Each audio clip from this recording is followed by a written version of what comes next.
Yo, this is Ty from NoVex. Make sure you go check out NoVex. It's available now. You can check it out on YouTube channel, Galaxy of Film. Appreciate the support. Holla.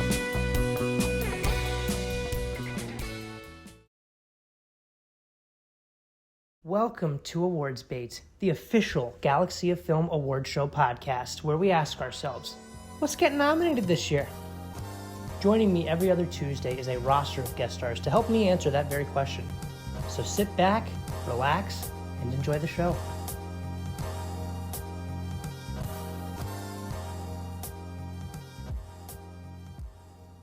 Hello everybody, welcome back to Awards Bait. And this week's going to be a little different because I am alone. A lot of talks fell through and I wasn't able to get a guest host this week.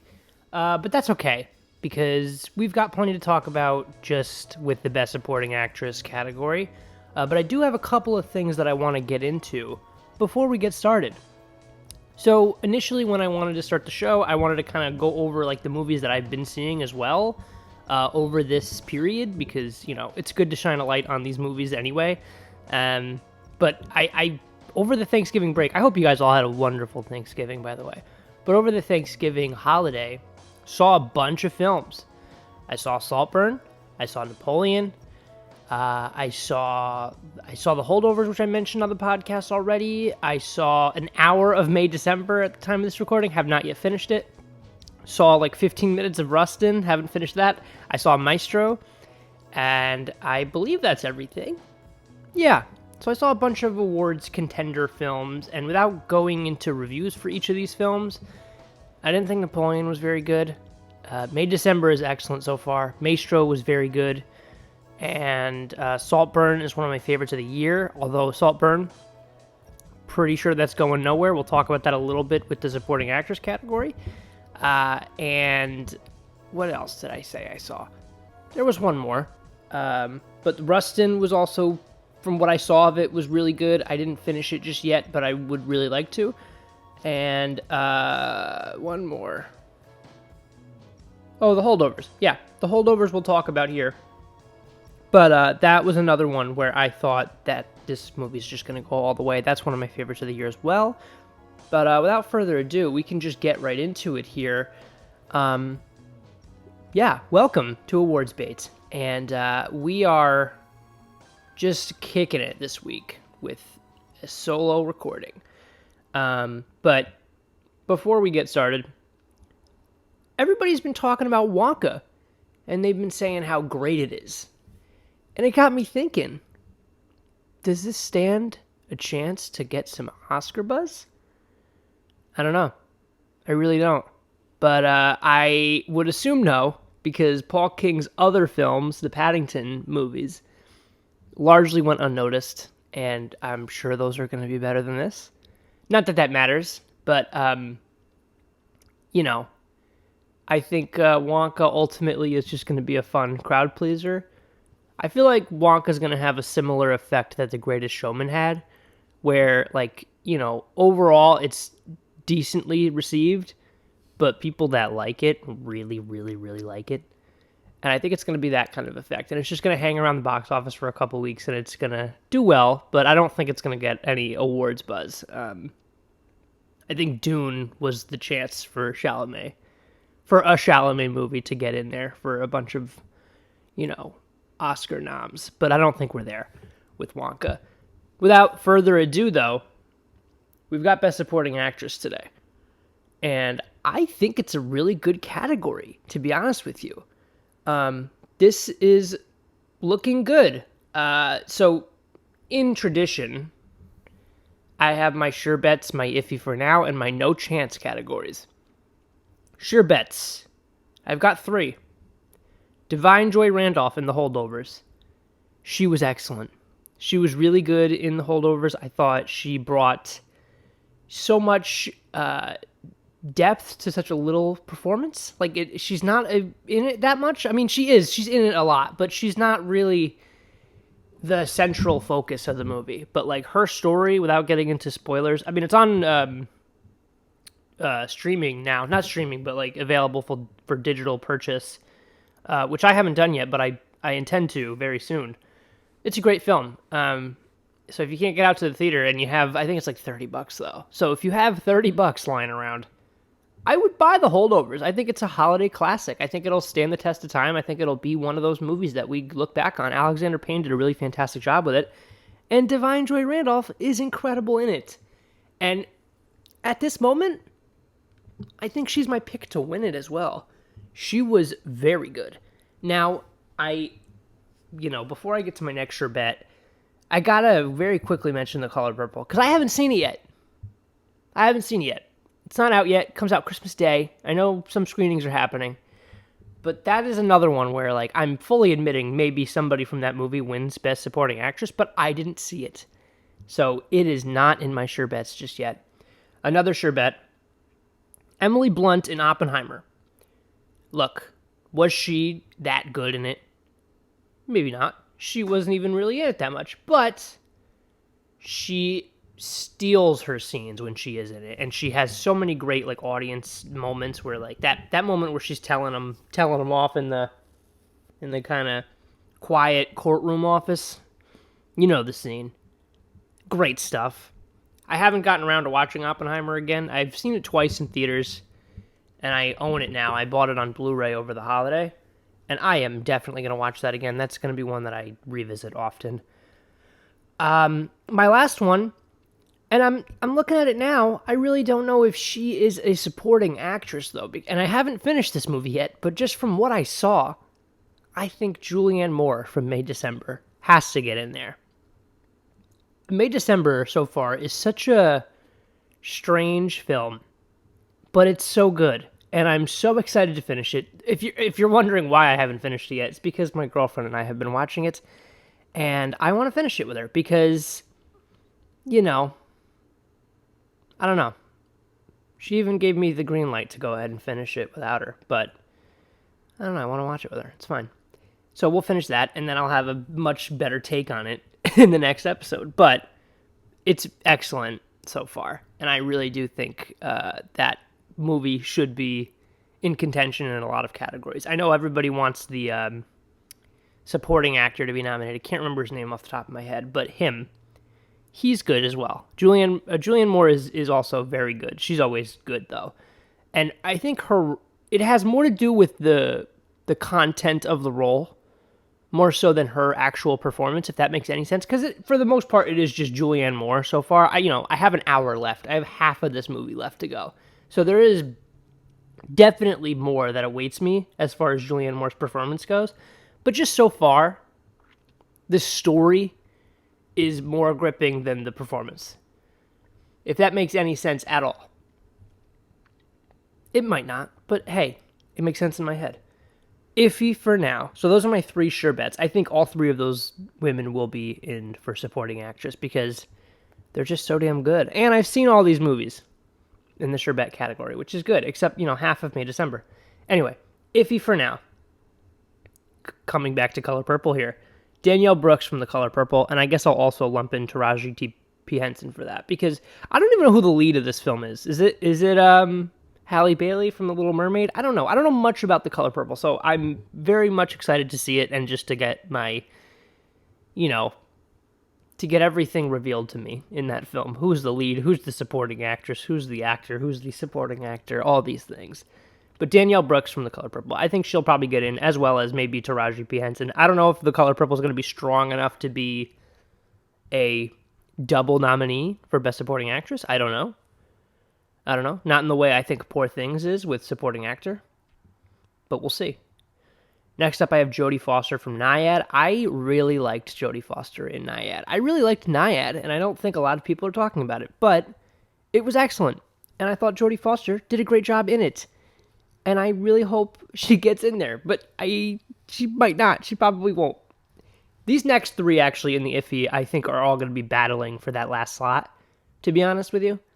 The next one I have is America Ferrera for Barbie.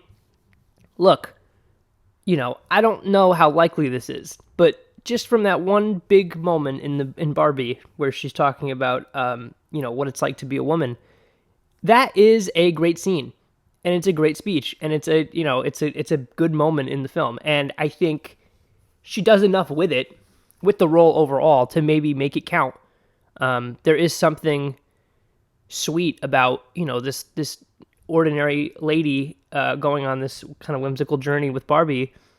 And then by the end, that even that whole moment where she's telling Will Ferrell off, like, hey, why don't we just have a regular Barbie? That was a good moment. And I think that's inspiring, and it's a good message. And I think maybe it'll have enough in there to get her in.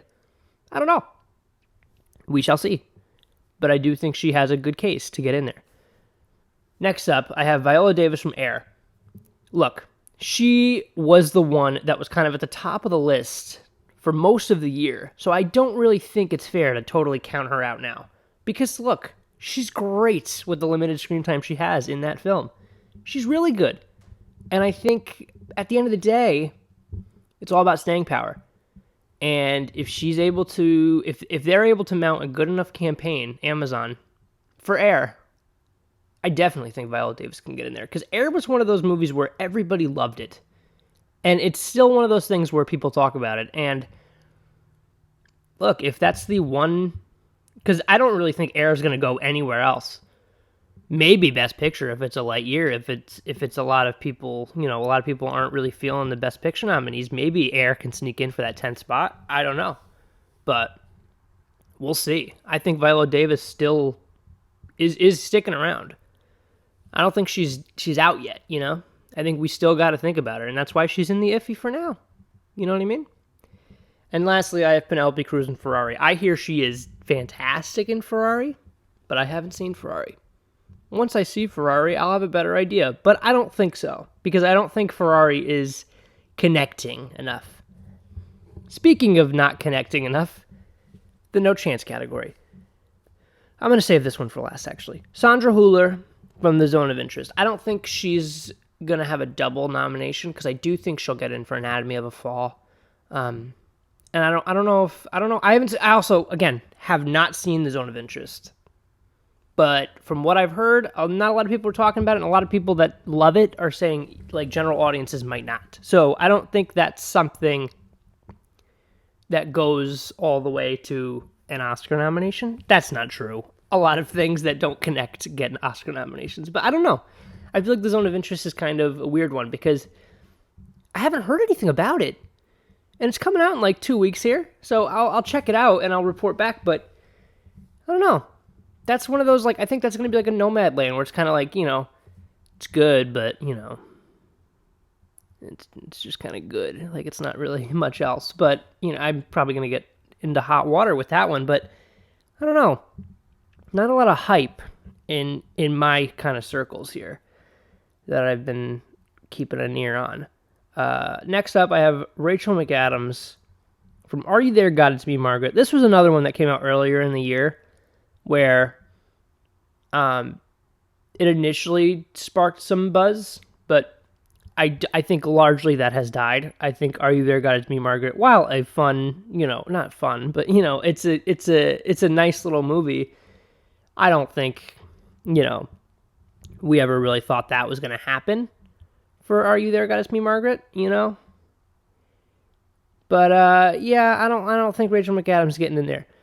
Lastly, and it pains me to say, not that I think she's, the best in the film, but Rosamund Pike for Saltburn. I would honestly, if Carey Mulligan had like 2 more scenes in Saltburn, I would want her to get nominated for her character in Saltburn. She was so good in that. And also, I think she's going to be pushing for Best Actress, but I think Carey Mulligan could have walked away with supporting for Maestro. To be honest with you. We're talking about Rosamund Pike right now. Saltburn is a movie that I actually, I fully admit it's kind of trashy and it's kind of a mess. But I loved it so much, and it's one of my favorites of the year. And I want this movie to be nominated for everything. We talked about it in Best Actor. I don't even think we brought him up, but Barry Keoghan is so good in Saltburn, and I really think he should be nominated, but he's not going to be.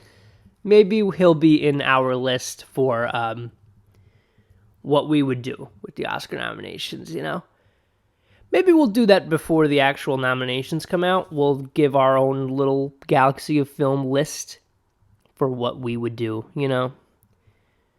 But Saltburn is such a good movie, and I think that's going to be one that in like 20 years we're all like, damn, this is excellent. I think it's going to be one of those. I don't know. I just have a good feeling about Saltburn and the longevity of Saltburn. You know, call me hopeful. But yeah, to get back to the Carey Mulligan thing, I'm surprised they're not pushing her for supporting actress. No, I mean, and she shares a good amount of screen time with Bradley Cooper. She might even rival him to have more screen time. I don't know. I haven't seen those, the breakdown of that. But she was fantastic in Maestro. And I think, like I just said, could have walked away with supporting actress, just an Oscar. Maybe they feel she's strong enough that she can maybe win actress. You never know. And it's the same thing with Lily Gladstone. Her and Mulligan could have fought it out to the nail in Best Supporting Actress, and it would have been maybe a more exciting event. But I'm glad that these people that are running these campaigns recognize that Carey Mulligan and Lily Gladstone are strong enough, because they certainly are strong enough, to be in contention for Best Lead Actress.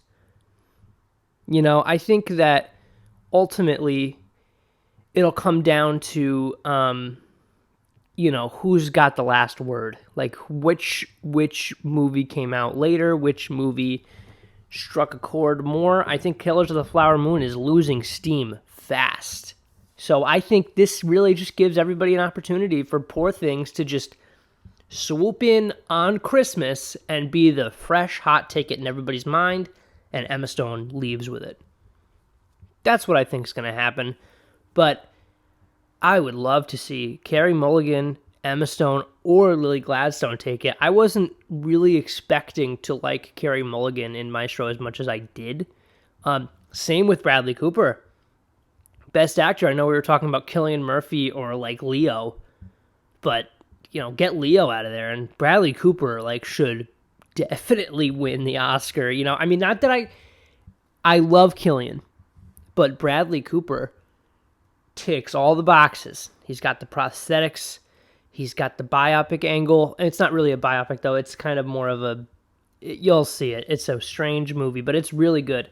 That's not really strange either. It's just kind of not linear in a sense, it hasn't got a plot really, but it's great. It's great. It's one of those kind of life movies, slice of life movies. But yeah, I don't know. The awards season is taking shape though, and with kind of the I guess it's kind of fitting that we end it alone here, because it's more intimate, as we enter this kind of next phase of awards bait. Best Supporting Actress is in the can. Those are my predictions. I think ultimately the top 5 is going to be something like Divine Joy Randolph, Emily Blunt, Danielle Brooks, Julianne Moore, and that last slot, man. That last slot. It's America Ferrera or it's Viola Davis. Or it's Taraji P. Henson if she's not a lead. I haven't, again, Color Purple, haven't seen it. I don't know what to think of it. I don't know if it's good. I hear it's great, but I don't know if it's good. You know what I mean? But I think Viola Davis or America Ferrera. I'm going to give the slight edge to Viola for now, and then we'll revisit it in a couple weeks. But yeah, guys, I think that about does it for kind of this phase of awards bait. So we've now entered the phase of, we're no longer in the prediction stage, because we've seen a lot of these movies now. These movies are releasing. The Holdovers is out. Oppenheimer, May, December. Maestro is not out yet. Maestro is coming out on December 20th, but I was able to see it in theaters.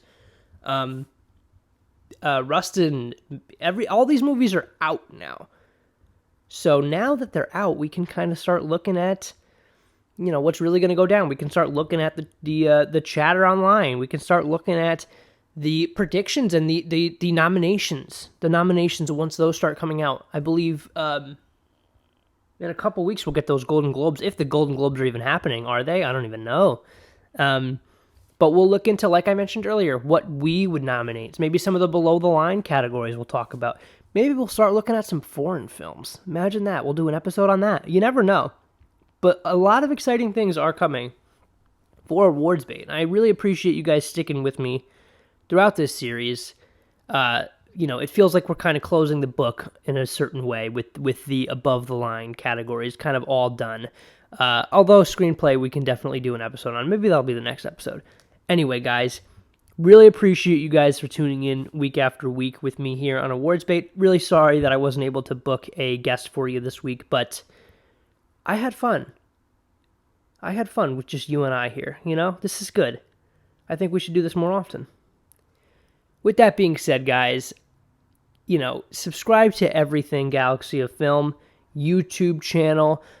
We've just started production on the biggest short film so far with Goonies and Agony. I believe Max has been kind of touting it as that, and I can't disagree with him. I took a look at that script. It looks great. The production has begun, and I don't know if it's public yet, but we've got a fun thing happening in early January. I don't want to announce it in case it's not happening, in case it hasn't been revealed yet, but just leave you with that little tease there. Just a little tease for you guys, okay? So, there you have it, guys. Really thank you guys for tuning in, and I will see you guys in about 2 weeks. So have a good one. Peace out.